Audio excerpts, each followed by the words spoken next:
जय शिवराय मित्रांनो, आज आपण हरिश्चंद्रगडाचा रखवालदार म्हणून जे 4-5 गड आहेत त्याच्यापैकी मुख्य गड म्हणजेच भैरवगड. शिरपुंजाचा भैरवगड हा हरिश्चंद्रगडाचा एक मुख्य रखवालदार म्हणून इतिहासामध्ये प्रसिद्ध होता आणि त्या गडाला आज आपण भेट देणार आहोत. शिरपुंजाच्या भैरवगडावर भैरव देवस्थान आहे आणि येथील स्थानिक लोकांचं ते प्रचंड श्रद्धास्थान आहे. अशा या शक्ती आणि भक्तीने भरलेल्या या गडाची आज आपण सफर करणार आहेत. तर चला विनाविलंब सुरू करूयात आजचा प्रवास.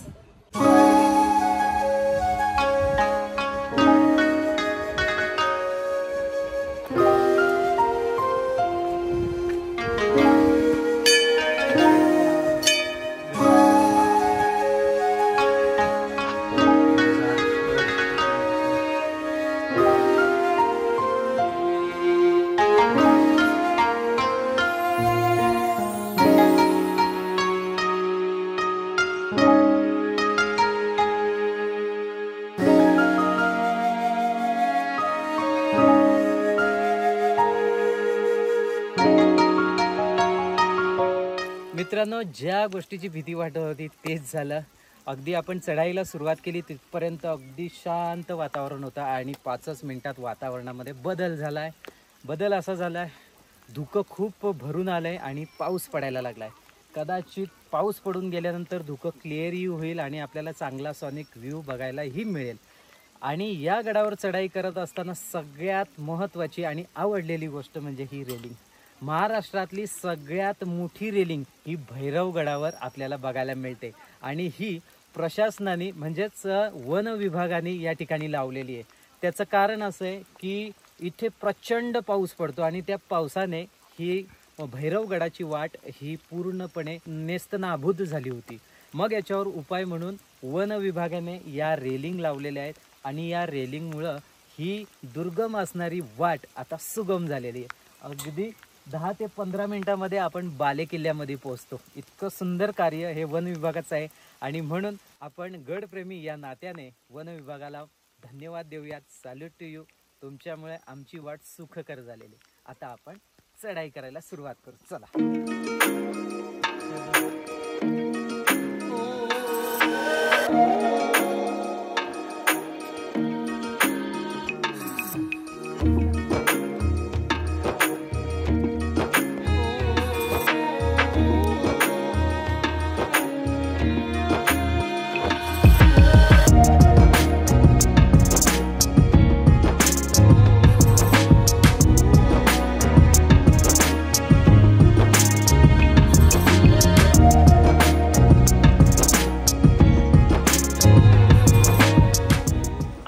या पावसातल्या पहिल्या सफरीसाठी आपल्याला साथ संगत करत आहेत कुमार जाधव आणि मंथन पाटील. शिवप्रेमी मंडळी आहेत आणि मुद्दाम म्हणून मी भैरवगडावर घेऊन आलेलो आहेत, कारण महाराजांचा आदर करणे हे नवीन पिढीमध्ये उतरणं तेवढंच महत्त्वाचं आहे आणि म्हणून हे युवा यंगिस्तान आपल्यासोबत आहेत. चला आगेकूच करूयात महाराष्ट्रातल्या सगळ्यात लांब सीड्यांवरून. या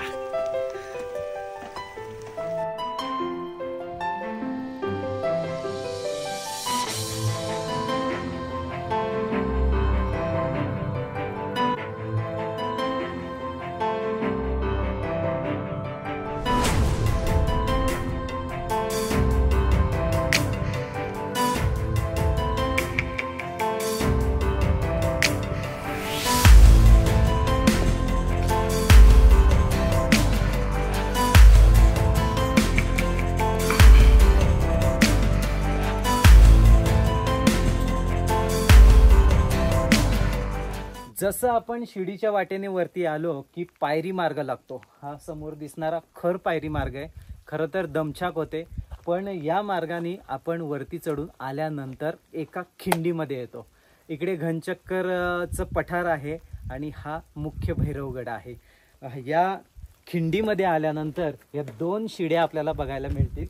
या 2 शिड्यांमध्ये चुकभूल न करता इकडे या पठारावर जाते आणि या पठारावर विशेष असे काहीच अवशेष नाही आहेत, पण आपल्याला मेन मुख्य भैरवगडावर जायचंय तर ह्या वाटेने आपल्याला वर जावं लागतं आणि कमाल नजारा दाखवतोय स्वर्गीय सुख. काय वातावरण आहे हे वातावरण पाहण्यासाठी, हे वातावरण मिळण्यासाठी भाग्य लागतं आणि आज आमचे खरंच नशीब चांगले आहेत आणि म्हणून हे असं वातावरण आम्हाला या गडावर भेटलंय. जसं काय आपण स्वर्गाच्या दरवाजापर्यंत पोहोचलोय आणि इथून स्वर्ग आता सुरू होणार आहे. कमाल ना, खूप मस्त वातावरण आहे.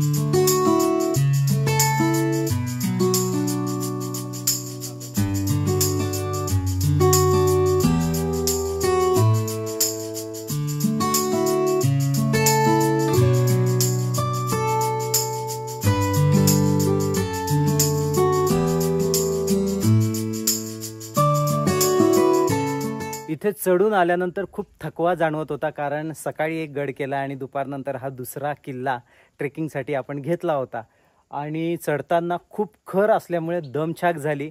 पण जसं आपण खिंडीमध्ये पोचलो आणि हा नजारा पाहिला, सगळा क्षीण उतरून गेला. पुन्हा एकदा ताजंतवानं झाल्यासारखं वाटते आणि आत्ता आपल्याला ड्रोन काढून हा शॉट आपल्याला कॅमेरा बंद करायचा आहे. चला या सीनसाठी ड्रोन उडूयात.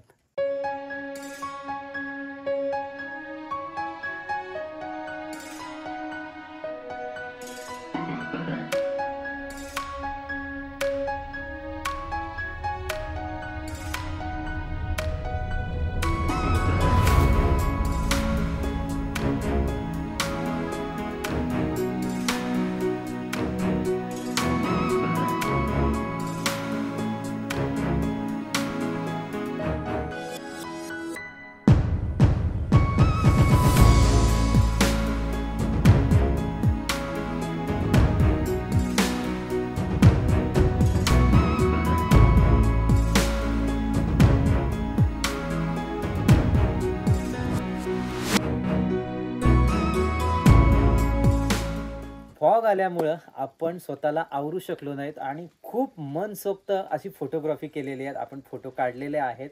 आत्ता मात्र आपल्याला गडाईवर आगेकूच करायची आहे. इथून रेलिंग जी दिसते आणि ह्या ज्या पायऱ्या आहेत, एका दगडामध्ये चिनी हातोडीने छिनून ह्या पायऱ्या तयार केलेल्या आहेत आणि यांच्यावरून आपल्याला आता चढून वरती जायचंय. तर चला.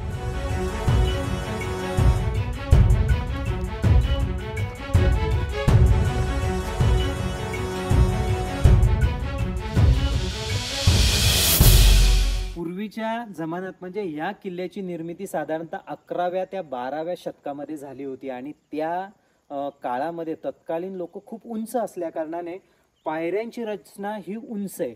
ह्या पायऱ्या चढायला आजच्या पिढीतली म्हणजे आपण सरासरी आताची उंची 5.5 हा भारताचा सरासरी रेट आहे, एवढं उंचीमान भारतामध्ये सापडतं. पण त्या काळामध्ये 7 फूट 7.5 फूट 8 फूट अशी उंच झल्लाम तगडी माणसं होती आणि त्यांच्या सोयीसाठी ह्या पायऱ्या बनवल्या होत्या. पण आजच्या काळामध्ये ह्या पायऱ्या चढणं आपली दमछाक होते. पण फॉरेस्टने म्हणजेच वन विभागाने रेलिंग लावल्यामुळं ही पायरी मार्ग खूप सुखकर झालेला आहे. अन्यथा एखादी दुर्घटना घडू शकत होती, कारण ह्या पायऱ्यांमधलं अंतरही खूप आहे आणि जो चढाव आहे तो अगदी सरळ सोट आहे. त्याच्यामुळं इथून स्वतः चढून जाणं हे एक जिकरीचं काम होतं. आणि या पायऱ्या बघितल्यानंतर कलावंतीन दुर्गाची आपल्याला आठवण होईल की अशाच सेम पायऱ्या या कलावंतीन दुर्गावर सुद्धा आपल्याला बघायला मिळतात.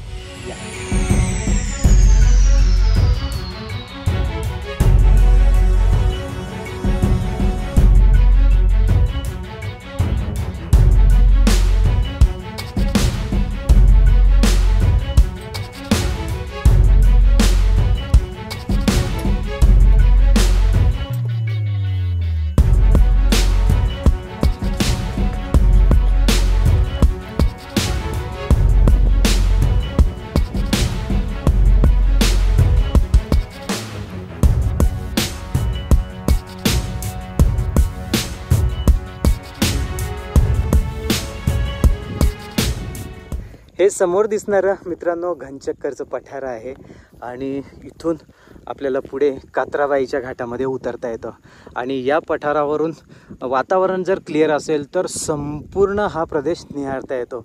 म्हणजेच हरिश्चंद्रगड असतील, रतनगड, AMK म्हणजे अलंग मदन कुलंग, नानाचा अंगठा, जीवधन, चावंड, हडसड हे सगळे गड या घनचक्करच्या पठारावरून बघता येतात.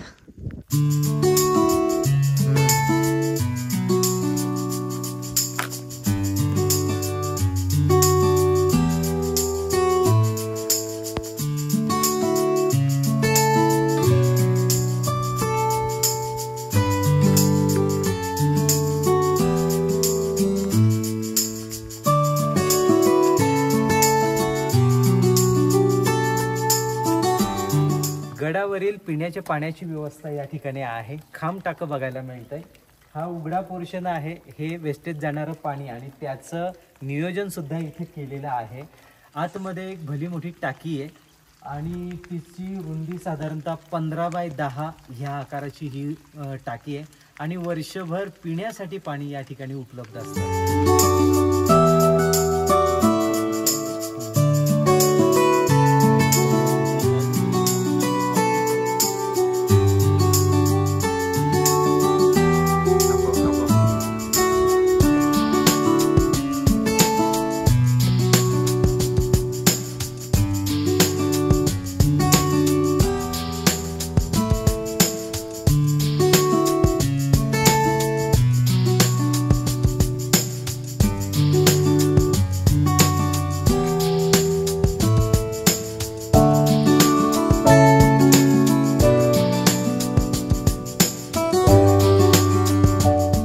जलकुंभापासून सरळ येणारा रस्ता हा मंदिराच्या प्रवेशद्वाराजवळ येतो आणि बाजूला विरघळ सुद्धा आपल्याला बघायला मिळते. तिकडे बाजूला पण एक विरघळ आहे, त्याच्यावरून आपण मंदिर ओळखू शकतो.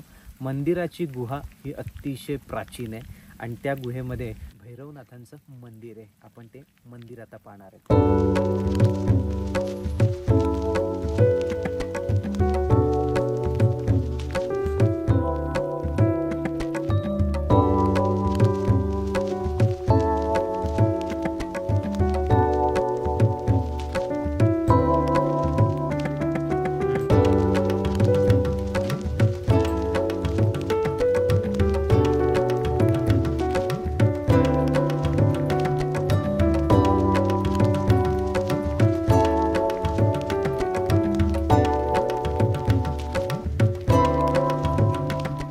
खाली शिरपुंजे गाव आहे आणि आपण जेव्हा खाली होतो ना तेव्हा ह्याच मंदिराचं तोंड समोरून दिसत होतं, पण ह्याचा दरवाजा ह्या बाजूने असेल आम्हाला माहीत नव्हतं. आपण खूप शोधलं आणि त्याच्यानंतर आपण ह्या बाजूने आलेलं आहे आणि भैरवनाथाचं मंदिराचं मुख्य प्रवेशद्वार हे या बाजूने.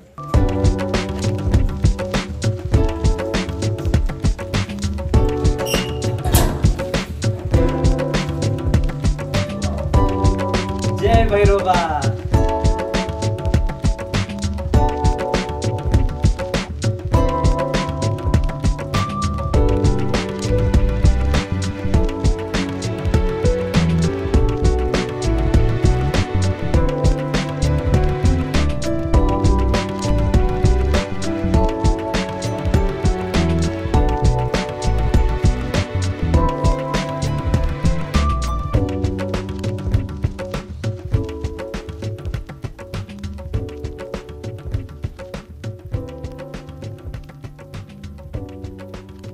मंदिराच्या बाजूलाच एक शिळा बघायला मिळते आणि त्याच्यावर स्पष्ट दिसतंय की ही एका राजाची राजवट आहे आणि त्या राजवटीवर भैरोबाचं लक्ष आहे आणि भैरोबा देवाचं अखंड लक्ष असल्याकारणाने ही राजवट अगदी ऐटदारपणे सुरू आहे.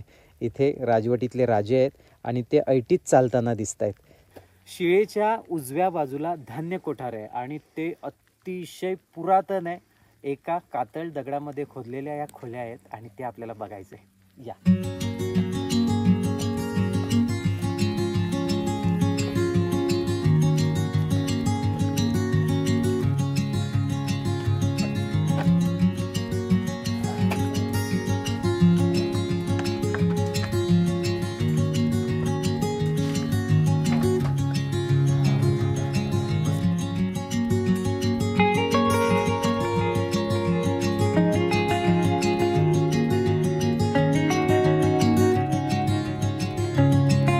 साधारणतः 30x50 या आकाराची ही खोली आहे आणि हिचा वापर तत्काळामध्ये धान्य कोठार म्हणून केला जात होता.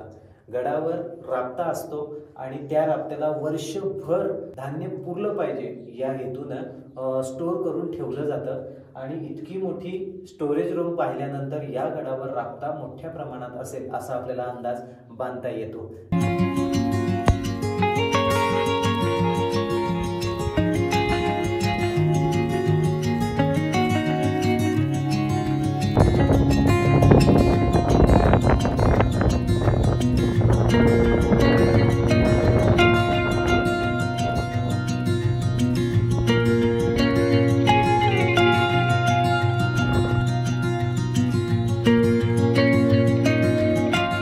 5 मिनिटांपूर्वी क्लिअर वातावरण होत चाललं होतं. असं वाटलं होतं का आता वातावरण क्लिअर होईल, पण खालून जी धुक्याची चादर जी अशी आलेली आहे की संपूर्ण गड आता गुडूप झालेला आहे.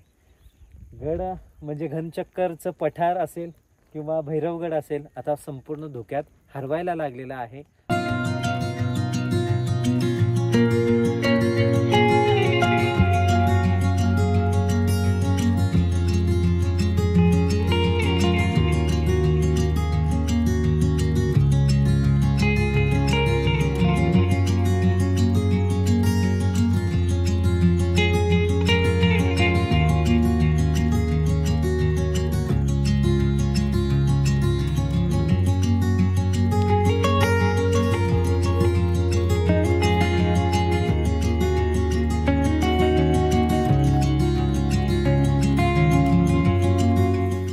तुम्ही कधी धुक्याचा पाठ शिवणीचा खेळ पाहिलाय?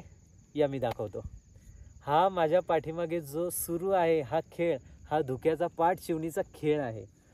एक धुक्याचा ढग येतो, या डोंगराला टक्कर देतो आणि तो पुन्हा पाठीमागे फिरतो. पुन्हा दुसरा ढग येतो आणि हे चालूच आहे. बाकी संपूर्ण जागे ढग नाहीसे झालेले आहेत. फॉग आता गेलेला आहे, पण या समोरच्या प्रांतावर जो धुकं पसरलं आहे आणि पूर्ण व्हाईटने स्नो कवर्ड वाटतं, जसा काय डोंगरावर बर्फ पडलाय आणि आपण त्या डोंगरांवर बसलोय. निसर्गाचं हे रूप पाहण्यासाठी खरं तर आपण भटके सह्याद्रीमध्ये येतो आणि हे रूप पाहण्यासाठी नशीबच लागतात. आज आपले नशीब थोडे वाईट थोडे चांगले आहेत. हे चांगलेपणाचं लक्षण आहे. खूप मस्त, इतका आनंद होतोय की इथून उठू वाटत नाहीये. आत्ता वाजलेत 5:30 आणि आपल्याला रिटर्न जायचे, तरी पण गड उतार होसं वाटत नाही, कारण हा पाठ शिवणीचा खेळ. तुम्ही बघा, एन्जॉय करा.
प्रकारे मित्रांनो आपण शिरपुंजाचा भैरवगड पाहिला. भैरवगड ट्रेक जरी सोपा वाटला तरी पण उभट सुळका असल्याकारणाने तो दमछाक करणारा आहे. पायरी मार्ग आहे, रेलिंग्स लावलेला आहे, त्याच्यामुळे हा ट्रेक सोपा वाटतो. पण गडाचा पसारा हा बऱ्यापैकी मोठा आहे. गडावर वास्तू चांगल्या प्रकारे आपल्याला बघायला मिळतात. तर अशा प्रकारे हा भैरवगड आपण पाहिला. हा भैरवगड तुम्हाला कसा वाटला हे मला कमेंट करून जरूर कळवा. आत्ता आपण या व्हिडिओचा करूयात एंड. भेटूयात पुढील व्हिडिओमध्ये. तोपर्यंत स्वतःची काळजी घ्या. आपल्या चॅनलवरील नवनवीन व्हिडिओ पाहत राहा. लाईक करा, शेअर करा आणि आपल्या चॅनलला सबस्क्राईब करायला विसरू नका. जय शिवराय.